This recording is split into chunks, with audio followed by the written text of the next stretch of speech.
We're remembering the legacy Senator John McCain leaves behind, the former Republican presidential nominee losing his year-long battle with brain cancer. He's passed away at the age of 81. The maverick of the Senate went home to Arizona for treatment in December. On Friday, his family announced he had decided to end that treatment. He passed away Saturday afternoon, just days before his 82nd birthday. Good morning again, everyone. And it's remarkable because you think back to the fact that he died 9 years to the day that Ted Kennedy, one of his close friends in the Senate, also died of brain cancer. A remarkable coincidence. Wow.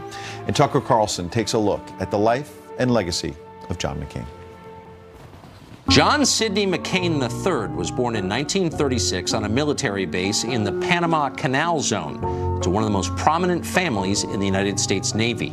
McCain's grandfather accepted the Imperial Japanese surrender aboard the USS Missouri in Tokyo Bay in 1945. His father, also a four-star general, later commanded all American naval forces in the Pacific. After graduating from Episcopal High School in Virginia, McCain followed their lead, entering the Naval Academy in the class of 1958.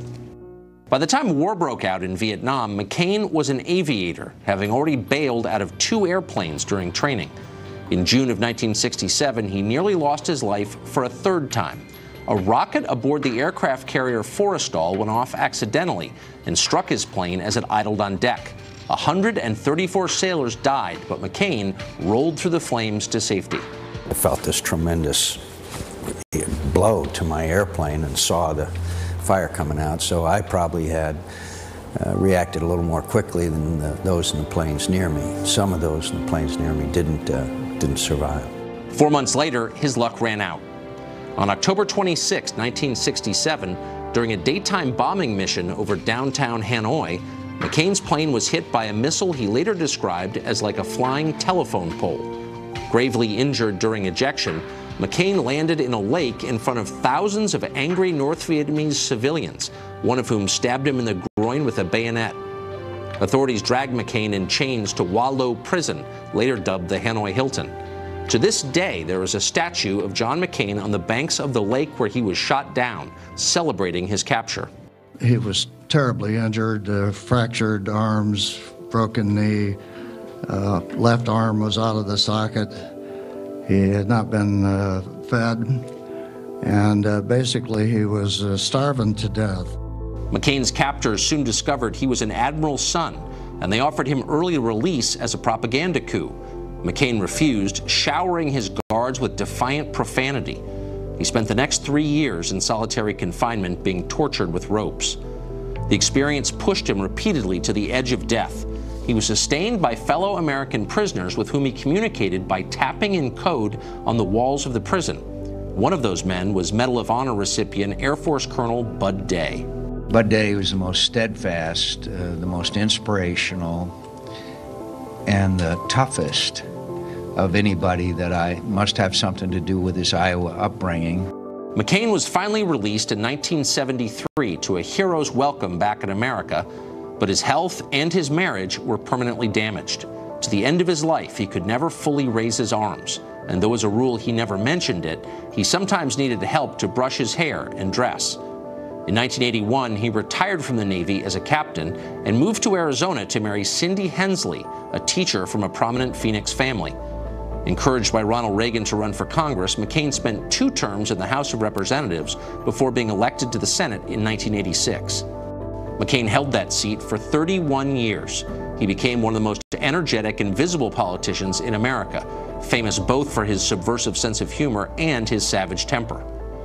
After a brush with scandal in 1989 during the savings and loan meltdown, McCain developed into a champion of campaign finance reform.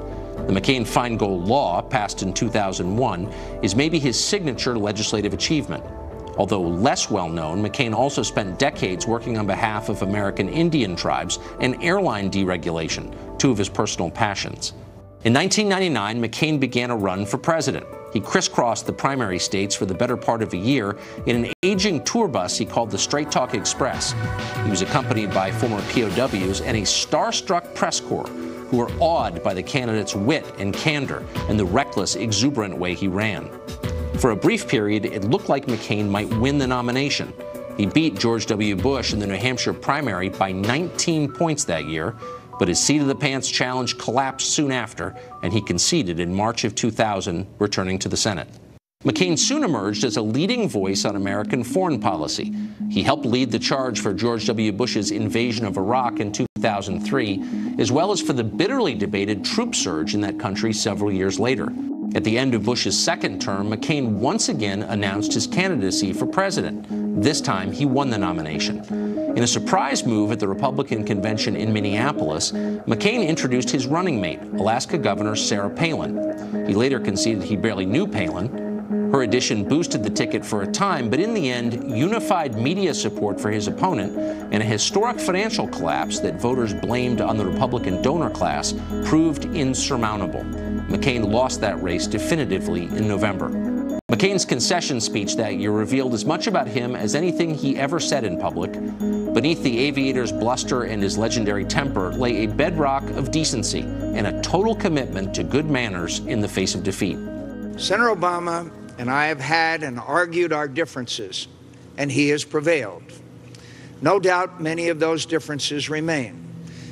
These are difficult times for our country, and I pledge to him tonight to do all in my power to help him lead us through the many challenges we face. Back in the Senate, McCain retook his place as the most powerful voice for neoconservative foreign policy, expanded American military commitments abroad, nation building, the spread of democratic government. He rallied for military intervention in Libya against Muammar Gaddafi. He pushed for political reform in Egypt. He called for regime change in Syria. He became one of the few elected officials willing to argue for more American troops in Iraq and Afghanistan. Even as he remained ferociously hawkish on foreign affairs, McCain, like his hero and friend Arizona Democrat Mo Udall, moved steadily leftward on domestic matters, notably immigration. By the time the Republican Party nominated Donald Trump in the summer of 2016, McCain seemed close to a complete break with his own party.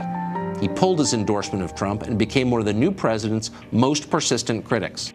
For a man battered by physical suffering in his early decades, McCain spent the second half of his life in hale health. He kept a travel schedule that would have exhausted seasoned athletes. He beat melanoma in 2000 and bore the scars on his face to prove it. But his final illness, an incurable brain tumor, could not be stopped. As news of his cancer was announced, McCain's colleagues in both parties acknowledged that Congress was losing a singular man. You are defined by your courage, and you're redeemed by your loyalty. Courage and loyalty. I can think of no better description of the man we're honoring tonight, my friend John McCain. The one thing that I like most about John McCain, he doesn't run away from the shortcomings. When you balance out John McCain's life, is something we admire. I don't know about you, but I feel like I've been very lucky to be in his shadow and to be his friend. John McCain is survived by his wife Cindy, 7 children, and his mother Roberta, who is 106 years old and every bit as tough as her son.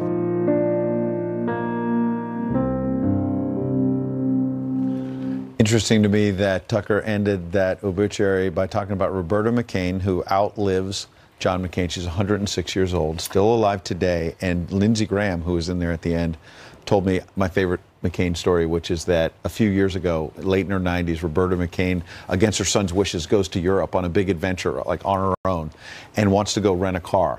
And whatever the rental place was, they said, sorry, we have rules, and actually you're too old because of liability reasons. We can't rent you this car. Yeah. She didn't miss a beat. She said, how much is it? I want to buy it. And she basically bought the car and drove through Europe. That is the drive that the senator got from his mother. And you know, Lindsey Graham talking about the balance, the total sum of McCain's life. And I recommend to anyone, should you get a chance to go to Hanoi, Vietnam, and stand and stare at the cell where he was held captive, faced down his captors for more than 5 years, and then came back and spent the better part of more than 3.5 decades in the Senate fighting for the freedom. In the final speech he gave last July on the Senate floor, he says that America has made a greater contribution than any other nation to an international order that has liberated more people from tyranny and poverty than ever in history. Absolutely. And he played such a critical role in not only doing that, but leading the way. And I think that's what Lindsey Graham's talking about. Leading is so important. And, you know, we've interviewed so many people who've been connected to him through his campaign. And all of them say that they were surprised that once they started working for him and they were kind of impressed, you're working with this, you know, important senator, they said it wasn't about him.